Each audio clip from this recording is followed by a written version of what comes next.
This video is on hernias.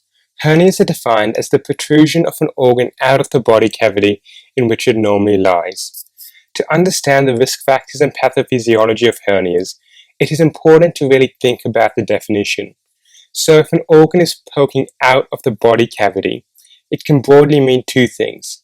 Firstly, that the abdominal wall itself is weak and is struggling to contain the organ, or the organ is being pushed out from increased intra-abdominal pressure. Let's look at how each factor is influenced. So the abdominal wall can be weakened due to age, smoking, or a family history of hernias. Chronic steroid use can also weaken connective tissue and be more prone to bruising. On that note, connective tissue diseases such as Marfan's may also be a factor. Intra-abdominal pressure may be elevated due to heavy lifting or a chronic cough, or contents inside the abdomen due to constipation or pregnancy. It is important to understand the types of hernias and how to distinguish them. There are inguinal and femoral hernias. Inguinal hernias can be direct or indirect. Indirect inguinal are the most common and passes through the inguinal canal. Direct inguinal passes through Hasselbalch's triangle. Femoral hernias occur below the inguinal ligament and into the femoral triangle. So that's a lot of terminology, so let's understand anatomy so you can differentiate them on physical examination. Indirect goes through the inguinal canal. The inguinal canal is 4 centimeters and it goes from the deep to the superficial inguinal ring. The deep inguinal ring is an opening in the transversalis fascia and is halfway between the pubic tubercle and the anterior superior iliac spine.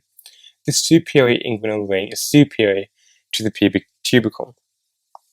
It's also important to know the boundaries of the inguinal canal, so remembered by the acronym 2MOT. So superiorly there are 2 muscles, the internal oblique and the transversus abdominis. Anteriorly there are 2 aponeuroses, the internal and external oblique aponeurosis. Inferiorly there are 2 ligaments, the inguinal and lacunar ligament, and posteriorly there is the transversalis fascia and conjoint tendon. Hasselbalch's triangle is shown here, and medially you can see it is bound by the lateral border of the rectus abdominis.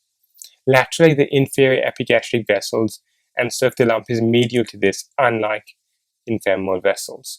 Inferiorly is the inguinal ligament, so there's a lump above, unlike femoral hernias. So that's all that pink triangle you can see there. The femoral triangle is shown here. As touched on before, superiorly it is bound by the inguinal ligament, laterally the sartorius, and medially the adductor longus. So understanding the pathophys in anatomy means we can shoot through the signs and symptoms. A patient may feel heaviness or discomfort in the groin area with or without a bulge in the corresponding anatomical area. It is worsened by activities that increase intra-abdominal pressure. On examination, you would test for cough impulse and the hernia reduction. If it is painful, fever, and red and cannot be reduced, this implies there has been a complication.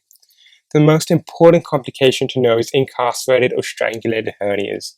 Incarcerated means the hernia is incarcerated, so it's trapped within the sac.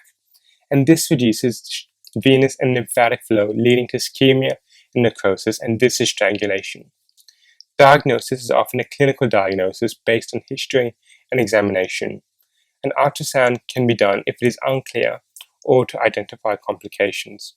Treatment is a surgical repair. Thank you for watching. If you learned something, please tell a friend who may also find it useful.